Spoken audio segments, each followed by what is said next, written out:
Hello everyone, this is Anurag Baghel. And जैसे कि भाई मैं बहुत टाइम से सोच रहा था कि एक नई टेस्ट सीरीज़ या क्वेश्चन सीरीज़ शुरू करने का, जो मेरा बहुत टाइम से मोटिव था। आज 1 अप्रैल है और आज से नीट 2021 के लिए 3 महीने के लिए मैंने एक टारगेट शुरू करा है कि 1000 क्वेश्चन और उसमें से 45 क्वेश्चन आपके 110% आपके एग्जाम में आएंगे। तो उसी सीरीज की शुरुआत करते हुए आज मैं कुछ कॉन्सेप्ट और उसी के साथ कुछ क्वेश्चन आपकी क्लास में डिस्कस करूंगा। तो ये कंटिन्यूअस प्रोसेस है, कांस्टेंट चलती जाएगी। तो आज की कहानी की शुरुआत करते हैं। मेरे पास कुछ क्वेश्चन लिखे हुए हैं, कुछ कंफर्मेशन आइसोमेरिज्म और ऑप्टिकल आइसोमेरिज्म के। तो शुरुआत करते हैं। पहला क्वेश्चन है, देखते हैं क्या है और उसके बारे में हम डिस्कस करेंगे कि क्वेश्चन करने कैसे हैं। ठीक है, तो शुरुआत करते हैं। हमारे पास दिया हुआ था correct statement regarding the comparison of staggered form and eclipse conformation form of ethane. What is staggered form, what is eclipse form, and what is ethane, and what is conformation isomerism? समझिएगा, जो alkene होते हैं, क्या बोला मैंने, alkene होते हैं, and जो साइक्लो एल्केन होते हैं, उनमें carbon carbon carbon carbon bond, जैसे इथेन मैंने मान लिया, ये इथेन है मेरा, ये इथेन है मेरा, मान लीजिए आप। इसका जो कार्बन कार्बन बॉन्ड है, इसका जो कार्बन कार्बन बॉन्ड है, इसके फ्री रोटेशन की वजह से, इसके फ्री रोटेशन की वजह से, इसके फ्री रोटेशन की वजह से अलग अलग आइसोमर जनरेट होते हैं, या अलग अलग कन्फॉर्मर जनरेट होते हैं, या मैं एक और वर्ड कहूं, अलग अलग रोटामर्स जनरेट होते हैं। क्या क्या बोला मैंने? Free rotation of carbon carbon bond की वजह से अलग अलग रोटामर, अलग अलग कन्फॉर्मर जनरेट होते हैं, और उन्हीं के बारे में हम पढ़ने जाते हैं। चलो देखते हैं। लेकिन बेटा होता क्या है कि ईथेन के, या ब्यूटेन हो गया, नॉर्मल ईथेन, एनसीईआरटी में तो अपने ईथेन के बारे में दिया हुआ है, क्योंकि आजकल तो नीट के लिए एनसीईआरटी होली बुक हो गई है। लेकिन अपने ईथेन के, अपने ब्यूटेन के जो अलग अलग कन्फॉर्मर्स हैं, उनको रिप्रेजेंट करने के अपने पास दो तरीके होते हैं। एक होता है अपना सॉहॉर्स प्रोजेक्शन। कौन सा होता है? सॉहॉर्स प्रोजेक्शन। और एक होता है न्यूमन्स प्रोजेक्शन। एक होता है न्यूमन्स प्रोजेक्शन। क्या बोला बेटा मैंने? फिर से ध्यान दीजिएगा। अलग अलग अपने कन्फॉर्मर्स को या रोटामर्स को रिप्रेजेंट करने के दो तरीके होते हैं। एक होता है सॉहॉर्स प्रोजेक्शन, एक होता है Newman's projection. What is the meaning of sawhorse projection, what is the meaning of Newman's projection? समझिएगा, मेरे पास ये ईथेन है, मैंने एक लाइन ड्रॉ करी 120 डिग्री के एंगल पे, और मैंने ये बना दिया दूसरा। This is my sawhorse projection. What is Newman's projection? अब ध्यान दीजिएगा, मैं देख रहा हूं सामने से, ये सामने वाला कार्बन दिख रहा है मुझे, एक पीछे वाला कार्बन है इथेन का, सामने वाला कार्बन मैंने बनाया ये, उस पे ये H, ये H और ये H। अब पीछे वाले को बनाना है, तो पीछे वाले को मैंने बना दिया ये एंड ये। This is my Newman's projection. ये मेरा कौन सा प्रोजेक्शन है? न्यूमन्स प्रोजेक्शन है। चलो, लेकिन अब ध्यान देने वाली बात है, चाहे मैं सॉहॉर्स से समझाऊं, चाहे न्यूमन से समझाऊं, चाहे मैं सॉहॉर्स से समझाऊं, चाहे मैं न्यूमन से समझाऊं, समझने वाली बात यह है कि आप देख रहे हैं एक CH3 दूसरे CH3 को ओवरलैप कर रहा है। अब मैं इतना बड़ा आर्टिस्ट तो हूं नहीं भाई कि मैं इसको इसके ऊपर भी दिखा दूं और बहुत अच्छे से दिख भी रहा है आप। अरे भाई इसके पीछे है, तो इसको रिप्रेजेंट करने के लिए मैंने ये तरीका बताया। जैसे सूरज के ऊपर या चंदा के ऊपर सूरज आ जाए, या सूरज के ऊपर चंद्रमा आ जाए, तो उसे हम बोल देते हैं इक्लिप्स हो गया, और पूरा आ गया तो फुल इक्लिप्स हो गया। तो ऐसे ही तो इधर भी देखो, इसके जस्ट ऊपर ये है, एक CH3 के सामने वाले के ऊपर दूसरा पूरा ओवरलैप है, मतलब ये कौन सा फॉर्म है? इक्लिप्स फॉर्म है। कौन सा फॉर्म है? इक्लिप्स फॉर्म है। पूछा ये क्या है? एक स्टैगर्ड फॉर्म के बारे में बात हो रही है और एक इक्लिप्स फॉर्म के बारे में बात हो रही है। क्वेश्चन आपके सामने है पहले, लेकिन क्वेश्चन से मुझे मतलब नहीं है, मुझे कॉन्सेप्ट समझाना है। 1000 कॉन्सेप्ट 45 क्वेश्चन का टारगेट है मेरा, तो ध्यान दीजिएगा। तो ये मेरा कौन सा फॉर्म हो गया? इक्लिप्स फॉर्म हो गया। कौन सा फॉर्म हो गया? इक्लिप्स फॉर्म हो गया। चलिए, अब मान लीजिए मैंने इसे ही 60 डिग्री से रोटेट करा। कितने डिग्री से रोटेट करा? 60 डिग्री से रोटेट करा। तो ध्यान दीजिएगा, मेरा ये सामने वाला,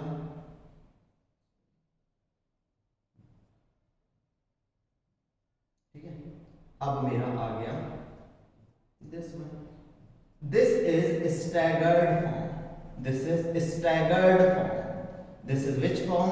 स्टैगर्ड फॉर्म। ईथेन के अलग अलग कन्फॉर्मर्स हो सकते हैं, या मैं कहूँ बहुत सारे कन्फॉर्मर्स हो सकते हैं, क्योंकि हम अलग अलग डिग्री से रोटेट करते जाओ।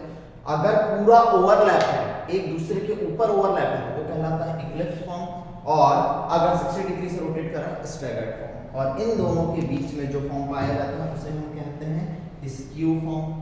उसे हम क्या कहते हैं? स्क्यू फॉर्म कहते हैं, चलो, या गॉसियन फॉर्म कहते हैं। अब आप देख रहे हैं यहाँ दो CH बॉन्ड के बीच में मिनिमम डिस्टेंस है, दो CH बॉन्ड के बीच में, ये एक CH बॉन्ड और एक CH बॉन्ड के बीच में मिनिमम डिस्टेंस है। जब मिनिमम डिस्टेंस होगी मैक्सिमम रिपल्शन होगा। क्या होगा? मैक्सिमम रिपल्शन होगा। और जब मैक्सिमम रिपल्शन होगा तो मिनिमम स्टेबल फॉर्म। और सबसे स्टेबल फॉर्म होता है, देखो CH बॉन्ड के बीच में, ये एक CH बॉन्ड है और दूसरा इधर देखो 60 डिग्री से रोटेट कर दिया तो दूसरे CH बॉन्ड के बीच में मैक्सिमम डिस्टेंस है तो मिनिमम रिपल्शन हुआ। और जब रिपल्शन होगा ही नहीं, होता है ना, मिनिमम रिपल्शन है और मिनिमम रिपल्शन है तो मैक्सिमम स्टेबल। अब ध्यान दीजिएगा, होता है ना कि जैसे यार मेरे पास कोई है, मैं उसको रिपेल कर रहा हूँ, वो मेरे को रिपेल कर, अगर भाई हम जब एक दूसरे को रिपेल करेंगे तो भाई अगर मैक्सिमम रिपल्शन होगा, अगर हम एक दूसरे को रिपेल करते जाते हैं तो स्टेबिलिटी कहाँ से गेन होगी? तो स्टेबिलिटी के लिए क्या होना चाहिए? मिनिमम रिपल्शन और CH बॉन्ड के बीच में मैक्सिमम डिस्टेंस है तो ये क्या हो गया? Maximum stable. चार ऑप्शन हम अपन देखते हैं, चलो ध्यान रखिए। Staggered conformation of ethane is less stable, गलत, मोस्ट स्टेबल है। The Eclipse conformation of ethane is more stable, गलत, लेस स्टेबल है। The Eclipse conformation of ethane is more stable, गलत, लेस स्टेबल है। अब देखना, the staggered conformation of ethane is more stable than eclipse form, बिल्कुल सही है। The staggered conformation of ethane is more stable than eclipse form, बिल्कुल सही है, because staggered conformation has no torsional strain. What is the meaning of torsional strain? चलो आ गया है, ये भी एनसीईआरटी में टॉर्शनल स्ट्रेन वर्ड यूज किया गया है। इन कॉन्सेप्ट को बहुत अच्छे से समझिएगा, यकीन मानिए कि नीट में इससे बाहर कुछ नहीं जाएगा। What is the meaning of torsional strain? बेटा कार्बन जो आपने डेफिनेशन में बोला, फ्री रोटेशन की वजह से अलग अलग कन्फॉर्मर्स या रोटामर्स आते हैं, लेकिन कार्बन बॉन्ड का 100% फ्री रोटेशन नहीं होता, कुछ ना कुछ उसमें एनर्जी कंज्यूम होती है। और उसी एनर्जी को वो जो एनर्जी कंज्यूम होती है वो किस वजह से होती है? टॉर्शनल स्ट्रेन की वजह से। लाइक 1 to 20 किलो जूल पर मोल के अप्रोक्सीमेटली एनर्जी लगती है और वही टॉर्शनल स्ट्रेन होता है। तो the staggered conformation of ethane is more stable than eclipse form because of the conformation, because staggered conformation has no torsional strain. बिल्कुल सही बात है, इसमें कोई टॉर्शनल स्ट्रेन नहीं होता। मैंने बता दिया टॉर्शनल स्ट्रेन क्या होता है। आप सोच रहे हैं कार्बन बॉन्ड का 100% फ्री रोटेशन होता है, उसे नहीं होता 100% रोटेशन, कुछ एनर्जी कंज्यूम होती है 1 to 20 किलो जूल, वही कहलाता है टॉर्शनल स्ट्रेन। तो भाई आंसर वुड बी डी। चलो अब ध्यान दीजिएगा, आपके पास ये दिया हुआ है एंड ये दिया हुआ है, एक बार ध्यान दीजिए, गौर कर लीजिए आप लोग क्या क्या दिया हुआ है।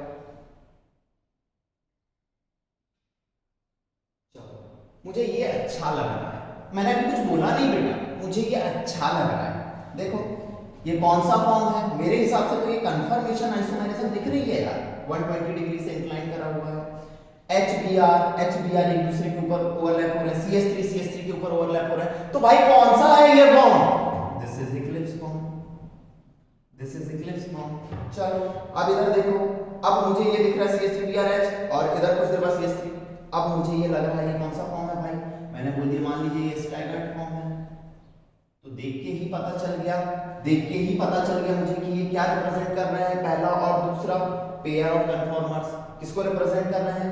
Pair of conformers. इस क्वेश्चन में ऐसा कुछ नहीं था, एक बार कन्फर्मेशन का बेसिक सीख जाओगे तो this is pair of conformers को रिप्रेजेंट कर रहे हैं। चलिए ये AIPMT में पूछा हुआ क्वेश्चन है और बहुत इंपॉर्टेंट क्वेश्चन है, which is most stable conformation of an butane? Stable, दो चीज हमेशा याद रखना,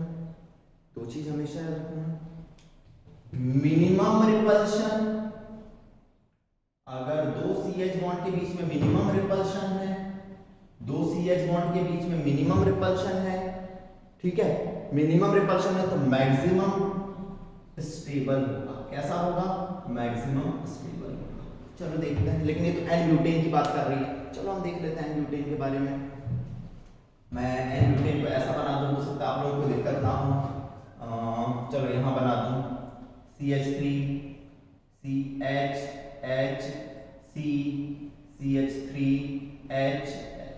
मैंने ये एन ब्यूटेन ब्यूटेन का कौन सा फॉर्म बनाया है? सीधी सी बात है, ये इसके ऊपर ओवरलैप कर रहा है, फुली इक्लिप्स फॉर्म। कौन सा बनाया है? Fully eclipsed form. लेकिन फुली इक्लिप्स फॉर्म में तो भाई ये दोनों एक दूसरे को रिपेल करेंगे और ये मिनिमम स्टेबल, कैसा है? Minimum stable. अब मुझे ये चाहिए कि भाई मैक्सिमम स्टेबिलिटी चाहिए, तो मैं चेक करता हूँ मैक्सिमम स्टेबिलिटी कब आएगी? जब मिनिमम रिपल्शन हो। क्या हो? Minimum repulsion. जब मिनिमम रिपल्शन होगा तो मैक्सिमम स्टेबिलिटी। चेक करो किसमें देखने मिल रहा है, चेक करते हैं अपन। देखिए ये एक CH3, ये एक CH3, चलो ठीक है, लेकिन यहाँ एक CH3, यहाँ एक CH3, ये तो देखो, ये तो भाई कौन सा हो गया? फुली इक्लिप्स हो गया। क्या हो गया? फुली इक्लिप्स हो गया। अब ये आपको क्या पता चला? This is staggered form. Staggered form इसी को अपन बोलते हैं एंटी फॉर्म। क्या बोलते हैं? Anti form. आप देखिए, और मैंने हमेशा कहा था स्टैगर्ड फॉर्म हमेशा ज्यादा स्टेबल होता है। कौन सा सबसे ज्यादा स्टेबल होता है? स्टैगर्ड फॉर्म सबसे ज्यादा स्टेबल होता है। और मिनिमम स्टेबल कौन होता है? Eclipse form. अब आपको देखते से ही पता चल रहा है कि जब वो स्टैगर्ड फॉर्म में बीच वाले स्क्यू फॉर्म या गॉसियन फॉर्म, तो this is maximum stable. Maximum stable. चलिए भाई, अब ध्यान दीजिए, which one of the following conformers of ethylene glycol is most stable? Ethylene glycol का कौन सा कन्फॉर्मर सबसे ज्यादा स्टेबल हो सकता है? मैंने कन्फर्मेशन आइसोमेरिज्म के सबसे इंपॉर्टेंट क्वेश्चन आपके सामने डिस्कस करने जा रहा हूं, तो ध्यान दीजिएगा। विच of the following conformer of ethylene glycol is most stable? देखते हैं, शुरुआत करते हैं। अब आपको पता होना चाहिए Eclipse form, minimum stable, staggered form, maximum stable. लेकिन क्या कोई ट्विस्ट है क्या? जैसे कहानी में कोई ना कोई ट्विस्ट होता है ना, वैसे ही chemistry is all about twist and all about exception. तो देखते हैं, which of the following conformer of ethylene glycol is most stable? हो, ये तो क्या हो गया? This is fully eclipsed form. चलो कहानी खत्म, ठीक है। This is staggered form, this is staggered form. लग रहा है मुझे कि ये सबसे ज्यादा स्टेबल होना चाहिए, लेकिन chemistry is all about twist. Chemistry is all about twist. होता क्या है बच्चे, ध्यान दीजिएगा, this is O, this is H, OH। Clear है? इनके बीच में क्या हो जाता है? अपना इंट्रामॉलिक्यूलर हाइड्रोजन बॉन्डिंग। क्या हो जाता है? अपना इंट्रामॉलिक्यूलर हाइड्रोजन बॉन्डिंग, जो क्या प्रोवाइड कर देता है? मैक्सिमम स्टेबिलिटी प्रोवाइड कर देता है। मैक्सिमम स्टेबिलिटी प्रोवाइड कर देता है। होना चाहिए था इसे, लेकिन हो ये गया क्योंकि इसके बीच में क्या आ गई? हाइड्रोजन बॉन्डिंग, जो इसे स्टेबिलिटी प्रोवाइड कर रहा है। This is very important question. इसीलिए बोला है कि ये सीरीज ऐसे ऐसे 1000 कॉन्सेप्ट में लेके आऊंगा जो नीट में आपको एकदम फर्निश कर देगी। तो which of the following conformer of ethylene glycol is most stable? This form is most stable because of the hydrogen bonding. Clear है? चलिए शुरुआत करते हैं अगला। Which of the following is not chiral? हो, not chiral. What is the meaning of chiral? सबसे पहली बात, chiral का मतलब क्या है? chiral तभी अगर कोई सिंगल कार्बन chiral है, सिंगल कार्बन chiral है। chiral क्या है पहले समझते हैं, समझिए। ऐसा कोई भी कार्बन जिसमें 4 अलग अलग ग्रुप लगे हुए हों, 4 अलग अलग ग्रुप लगे हुए हों, 4 अलग अलग ग्रुप लगे हुए हों, तो वो कहलाता है chiral कार्बन। वो क्या कहलाता है आपका? chiral carbon. और बेटा एक और चीज याद रखना मेरी, ये ऑप्टिकल आइसोमेरिज्म की बात है। ऑप्टिकल आइसोमेरिज्म वो ही कंपाउंड शो करते हैं, मैं और क्वेश्चन लेके आऊंगा, चिंता ना कीजिए। ऑप्टिकल आइसोमेरिज्म वो ही कंपाउंड शो करते हैं जिनके पास chiral कार्बन हो, जिनके पास पहला chiral कार्बन हो, दूसरा मॉलिक्यूल डिसिमेट्री हो। What is the meaning of dissymmetry? Centre of symmetry, axis of symmetry, plane of symmetry should be absent. बोलो क्या क्या बोला मैंने? Centre of symmetry, axis of symmetry, plane of symmetry should be absent, मतलब cap should be absent. और तीसरी चीज, दो मॉलिक्यूल को एक दूसरे की non superimposable mirror image होनी चाहिए। दो मॉलिक्यूल को एक दूसरे की non superimposable mirror image होनी चाहिए। समझना क्या क्या बोला? मॉलिक्यूल को chiral होना चाहिए, मतलब 4 अलग अलग ग्रुप जुड़े हुए। दूसरा मैंने क्या बोला? मॉलिक्यूल को डिससिमेट्रिक होना चाहिए, मतलब centre of symmetry, axis of symmetry, plane of symmetry absent होना चाहिए। इस पे मैं एक ऑप्टिकल आइसोमेरिज्म पे वीडियो बहुत जल्द मैं आपके ग्रुप पे यूट्यूब पे अपलोड कर दूंगा। और तीसरा, non super imposable mirror image होनी चाहिए। चलो देखते हैं। उससे पहले chemistry is all about twist, तो समझना। अगर सिंगल किरल कार्बन मिल जाता है, क्या मिल जाता है, सिंगल किरल कार्बन, तो कंपाउंड हमेशा ऑप्टिकल आइसोमर होता है। लेकिन दो से ज्यादा अगर किरल कार्बन मिल रहे हैं तो आप देखना कोई सिमेट्री प्रेजेंट ना हो जाए, ठीक है। लेकिन ये थ्योरी का पार्ट है, हम क्लासेस में पढ़ते हैं। अभी मैं बात करने जा रहा हूं जो क्वेश्चन है मेरे सामने उसके बारे में। सिंपली उसने किरल के बारे में पूछा, which one of the following is not किरल, कौन किरल नहीं। देखते हैं 2,3 डाइब्रोमोपेंटेन, देखते हैं 2,3 डाइब्रोमोपेंटेन, 1 2 3 4 5, 2 पे भी ब्रोमो, 3 पे भी ब्रोमो, 5 कार्बन तो पेंटेन बना दिया मैंने। चलो इधर ध्यान दीजिएगा, इधर मैंने लगा दिया CH3, इधर लगा दिया H, इधर लगा दिया H, ये CH2 और ये CH3। अब मैं अगर किसी कार्बन को देखूं, इसको देख लेता हूं,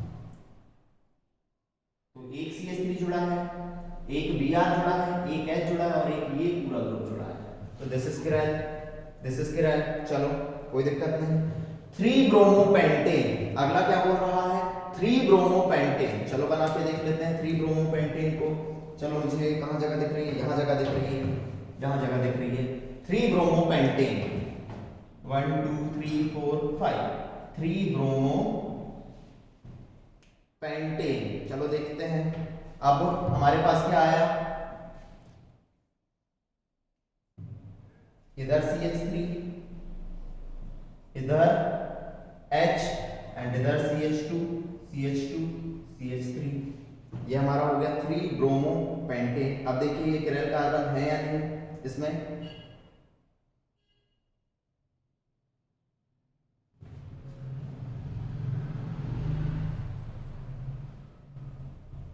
मैंने गड़बड़ कर दिया, 3 ब्रोमोपेंटेन बोल रहा है, 2 पे बना दिया, 1 2 3 4 5, 3 ब्रोमोपेंटेन। चलो इधर H, इधर CH2 CH3, इधर CH2 CH3। ओ हो, किरल कार्बन वो होता है जिसमें 4 अलग अलग ग्रुप जुड़े हुए हैं, इधर CH2 CH3, इधर CH2 CH3, इधर H और इधर Br। ये दोनों तो अलग थे लेकिन ये सेम हो गया, ये सेम हो गया, तो आंसर यही होगा 3 ब्रोमोपेंटेन। अगला भी मैं बता दे रहा हूं, 2 hydroxy propanoic acid, propanoic acid मतलब 5 कार्बन वाला है, 2 हाइड्रोक्सी मतलब ये भी किरल होगा। चलो 2 ब्यूटेनॉल, 2 ब्यूटेनॉल, चलो ये H, इधर CH3, इधर CH2 CH3, ये भी किरल होगा। तो answer should be B, answer should be B. तो आज मैंने आपके सामने 5 क्वेश्चन रखे और उनके बारे में डिस्कस करा। कंफर्मेशन क्या होता है, किरल कार्बन क्या होता है, बहुत इंपॉर्टेंट क्वेश्चन है। ऐसे ही आपको डेली अपडेटेड क्वेश्चन मिलते जाएंगे। मेरा टारगेट है 3 मंथ में 1000 कॉन्सेप्ट और 1000 क्वेश्चन कराने का। तो this is all about today's class. मिलते हैं अगली क्लास में। Have a good time, have a good day.